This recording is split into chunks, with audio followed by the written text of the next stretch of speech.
Greetings from Medicaps University and welcome to yet another episode of our weekly interview series. The topic of discussion today is going to be communication skills, and we are really grateful to have Dr. Shipra Ahuja Joshi ma'am with us today. So first of all, on the behalf of entire university, we wish you a heartiest welcome, ma'am. Thank you, Summer. Thanks for the warm welcome. Okay. So soft skill is something that has been in demand nowadays. So can you please throw some light on this particular topic? Yes, Summer, you are very right. Soft skills in much in demand for the last 5-7 years. The demand of soft skills has gone really high.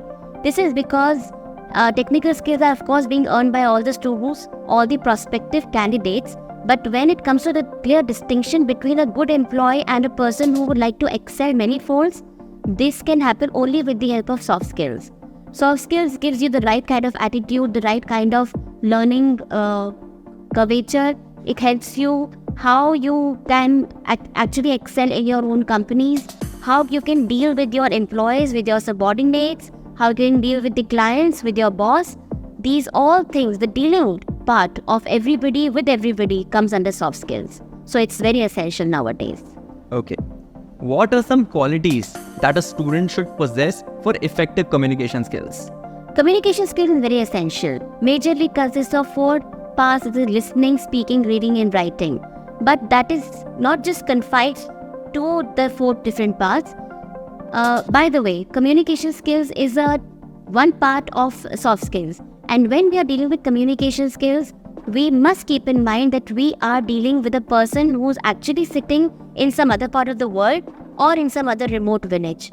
Now the era is of internet, and we cannot confine ourselves only to one part of a city or a place. We have to deal with all the people around the globe, around the world. Therefore, communication skills should be such where you can actually feel amiable and you can be friendly, and you can have good convincing powers, and you can have good attitude to gain results for yourself and for the company both. Okay. Now that we are aware of the qualities, what is the importance of clear and concise communication skill in a student and a working professional's life? It's very essential, not just in working professionals but in students also. Most of the times, people go around beating the bush. They are trying to say something, and most of the times we land up saying, "Oh, I'm sorry, I did not mean to say this." So, to avoid this, we must have clear and concise problem definition in our mind. When the problem is defined clearly in my mind, I'll be able to solve that problem only then. It's not possible for me to find a solution if the problem is not clearly defined in my head.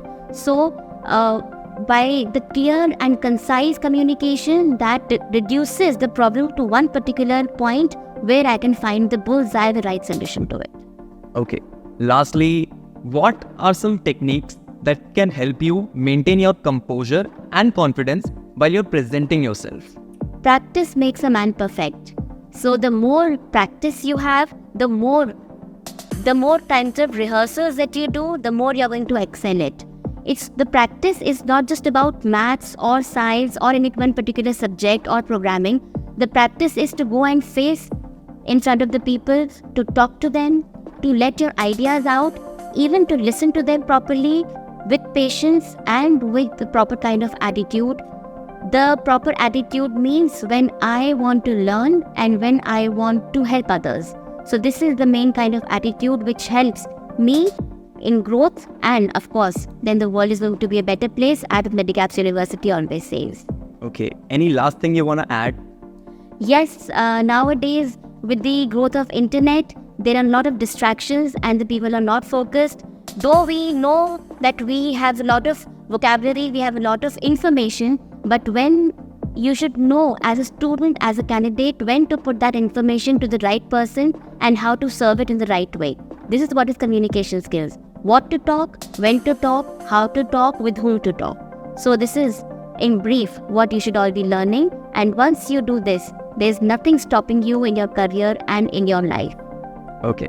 So that was indeed motivating and guiding.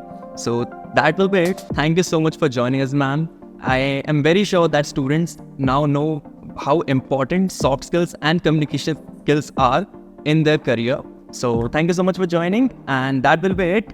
So we'll be back next week with some other personality. Thank you so much for joining. See you next week.